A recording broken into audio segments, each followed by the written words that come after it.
the things he's done on and off the court. Had something to say back. And then Ja got in there. I didn't see that the first time. I saw that the first time. The video you're about to see, it changes everything. Newly surfaced footage shows a heated confrontation between Klay Thompson and Ja Morant. Not on the court, not during the game, after the final buzzer, when the cameras were supposed to stop rolling. This is trash talk that crossed the line. This is a personal conflict that erupted after a Mavericks-Grizzlies matchup that nobody will forget. And the shocking twist, what happened after the game leaves the entire NBA world absolutely stunned, because what you think you know about this rivalry, you're only seeing the surface. November 22nd, 2025, American Airlines Center, Dallas, Texas. This was supposed to be just another game, a regular season Western Conference matchup, teams jockeying for playoff position, nothing more, nothing less. Instead, it became one of the most talked about events of the entire season. Headlines everywhere, social media absolutely exploding, commentary dominating sports television for days. So we got some drama in the NBA world, and I love it, involving Ja Morant and Klay Thompson. This wasn't basketball anymore. This was personal. Let's rewind. Set the scene. Memphis Grizzlies visiting Dallas for an in-season tournament game. High stakes. Playoff implications. But beneath the surface, tensions were already simmering. You could feel it in the building. The arena atmosphere was electric. Playoff-like intensity in November. Fans on their feet. Every possession mattered. But here's the thing. The Grizzlies were missing their superstar, Ja Morant, out with a calf strain, watching from the sidelines in street clothes. Meanwhile, the Mavericks were showcasing their new big three, Luka Doncic, Kyrie Irving, and the newest acquisition, Klay Thompson, the four-time champion looking for redemption in Dallas. From the opening tip, you could see it. Heavy physicality, chippy defense from both sides. This wasn't going to be clean. This wasn't going to be friendly. Something was about to break. First quarter, a loose ball scramble, bodies flying everywhere, and suddenly, boom, a heated exchange between Klay Thompson and Memphis forward Santi Aldama. The incident involved rookie sensation Cooper Flagg diving for the ball, getting caught in the chaos. And Thompson, he reacted protectively toward the young player, like a veteran guarding his own. Words were exchanged, chests puffed out, teammates separated them before it escalated. But this wasn't about the ball anymore. This was about respect. This was about boundaries. This was about veteran leadership in a league where young players sometimes forget who came before them. The fuse was lit, as if one confrontation wasn't enough. Later in the game, Klay Thompson clashes with Memphis forward Vince Williams Jr. Another physical play, another moment where emotions boiled over. Thompson believed Williams was exaggerating contact to draw fouls, selling the call, playing for the whistle instead of playing the game. And Klay, he let him know. The crowd energy intensified with every single physical play, every bump, every word, every stare down. By the time the final buzzer sounded, Thompson had put up 22 points, shooting an impressive 6 of 11 from beyond the arc. Vintage Klay, the shooter the league has always known, but it didn't matter. The Grizzlies pulled off a 102-96 victory, and that's when everything truly exploded. Game over. Right? Wrong. Because as players are walking off the court, shaking hands, heading to the locker rooms, Ja Morant, dressed in street clothes, steps onto the court. Multiple angles captured what happened next. Cameras from every direction, and what they showed was undeniable. Morant approaches Klay Thompson, not casually, not friendly. He walks right up to him, and then he says it. The insult heard around the league. Let that sink in. Ja Morant, sidelined, not even playing, walks onto the court after his team wins and taunts Klay Thompson, one of the greatest shooters in NBA history, by claiming a bench player was better than him. Direct, provocative, disrespectful. Thompson reacts instantly.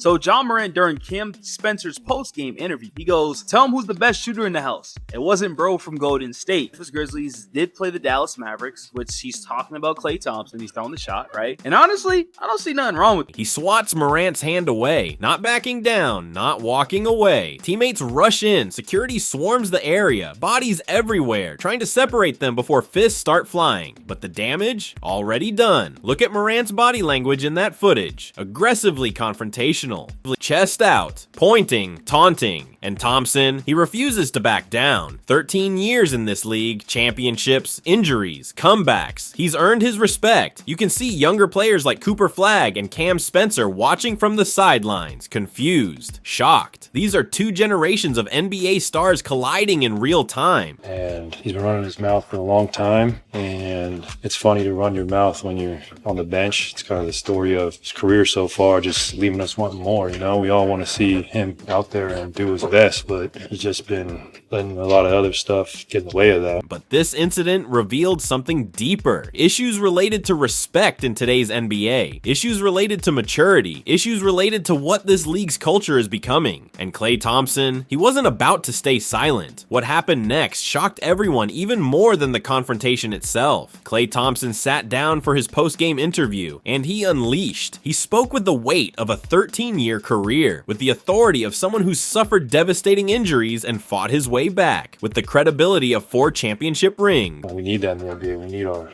best players to be out there, and when you're a star, it comes with a great responsibility, and I hate to see that go to waste. And he accused Ja Morant of wasting his potential, of lacking accountability, of being constantly surrounded by distractions and controversies. His message was crystal clear. He didn't hold back. He didn't sugarcoat it. This was brutally honest criticism from a champion to a younger star who, in Klay's eyes, was squandering his gifts. The interview was scathing, and it was about to go viral. Within hours, Klay Thompson's interview exploded across the internet. 3.4 million views and climbing. Social media was divided right down the middle. Supporters immediately rallied behind Thompson, reminding everyone of his legendary achievements. 60 points in just 3 quarters. Remember that? 37 points in a single quarter. Still a record. 14 made 3-pointers in 1 game. Unreal. 4 NBA championships. Dynasty legacy. This man has earned the right to speak, they said. He's not just talking, he's speaking from experience. But the critics? They came at him too. Klay's stuck in the past, they argued. He can't accept that a new generation is taking over. He's bitter because his prime is behind him. Analysts weighed in. Shannon Sharpe called Thompson's comments unusually personal, even for Klay. Stephen A. Smith debated whether Thompson crossed a line. No, he's off the court. But one thing was certain, everyone was talking about it. Everyone. Here's what you need to understand. This rivalry didn't start in 2025. This goes back to the 2022 Western Conference semifinals. Warriors versus Grizzlies. The dynasty facing the young, hungry challengers. Golden State, the established powerhouse with multiple championships. Memphis, the upstart team trying to prove they belonged at the top. Game 3, Ja Morant suffers a knee injury, and immediately, accusations start flying. Morant and the Grizzlies claim Jordan Poole grabbed Ja's knee intentionally. Dirty play. Intent to injure. Klay Thompson. He defended his teammate fiercely, called out Morant, dismissed his claims, told him to stop whining and play basketball. That series ended with the Warriors moving on, but the bad blood, it never went away. Over the next few years, every Warriors-Grizzlies game carried extra weight. Every matchup had tension, social media exchanges, subtle shots in interviews, and now, with Klay in Dallas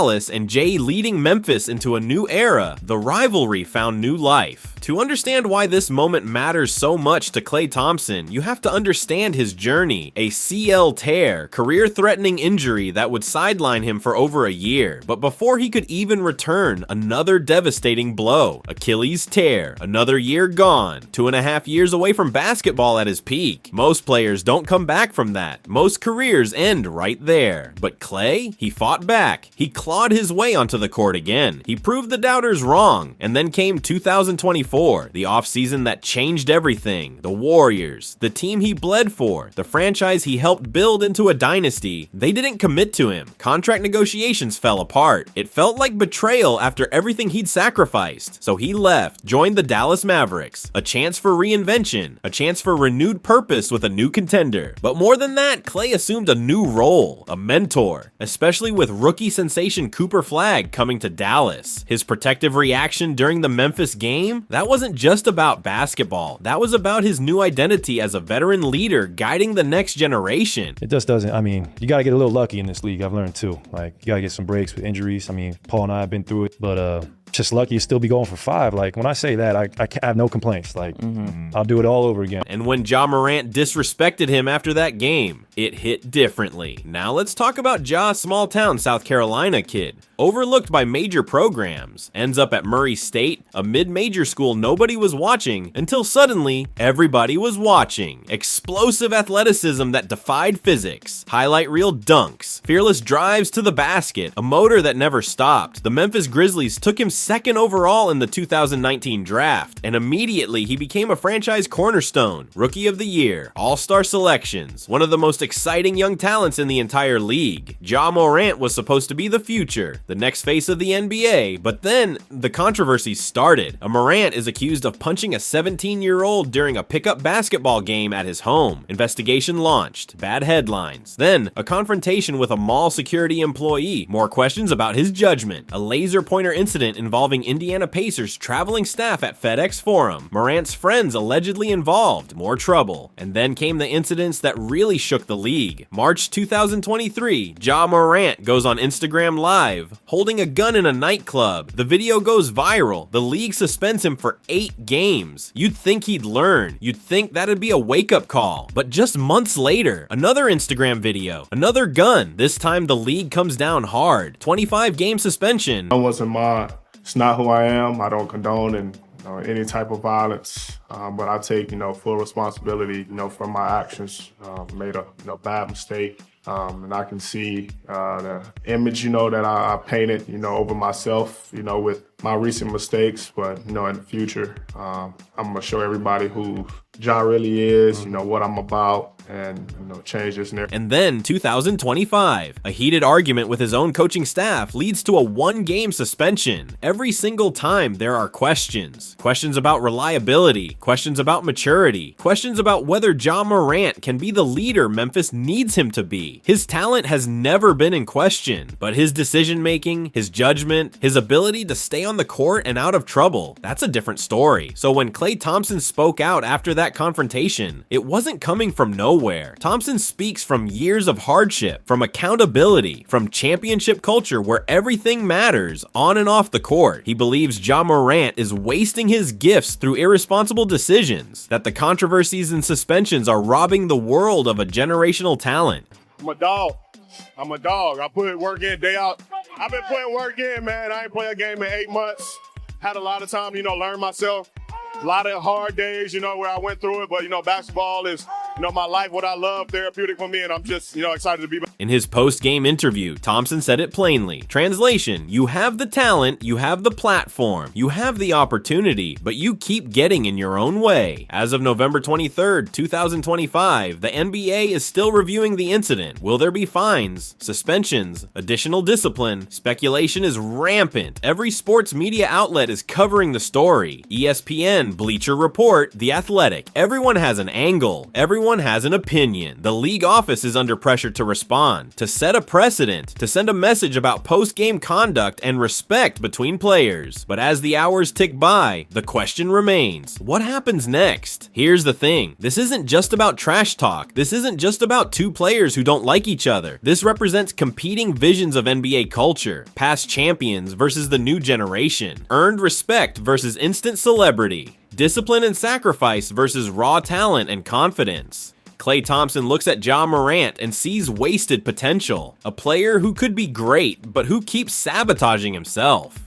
Ja Morant looks at Klay Thompson and sees the old guard trying to hold on to relevance, a veteran who can't accept that his time is passing. And in that confrontation after the game, both of those perspectives collided. Thompson's question echoes in everyone's mind. What else is getting in Morant's way? What else is keeping him from becoming who he could be? It's a question the entire league is asking. Let's zoom out for a moment, because this story is about more than basketball. Klay Thompson came from privilege. His father, Michael Thompson, was an NBA champion. Klay grew up around the game. He had resources, he had guidance, but he also had work ethic. He developed his shot through thousands upon thousands of hours in the gym. He earned his place in the league, and when devastating injuries threatened to end his career, he fought through rehab, through doubt, through pain, and came back. 4 championships, a legacy cemented, but also humility learned through suffering. Ja Morant, he's the underdog, the kid nobody believed in, the small town athlete who proved everyone everyone wrong. His rise was explosive, his talent undeniable. He became a superstar almost overnight. Is Klay right to call out Ja? Is Ja justified in clapping back at an aging star? Who crossed the line first? The truth is, this story isn't over, not even close, because both of these players have something to prove now. Klay Thompson, trying to prove he's still elite in Dallas. Ja Morant, trying to prove he can stay healthy, stay focused, and lead Memphis to a championship. The next time these teams meet, it's going to be must-see television. Will there be more confrontations, more words, or will they let their game do the talking? One thing's for sure, the Klay Thompson versus Ja Morant rivalry is far from finished. This is just the beginning, and if you want to see what happens next, if you want to stay updated on this developing story, keep watching, because this saga is only getting started. The question isn't whether this rivalry will explode again. The question is when, and when it does, we'll be there to break it down for you.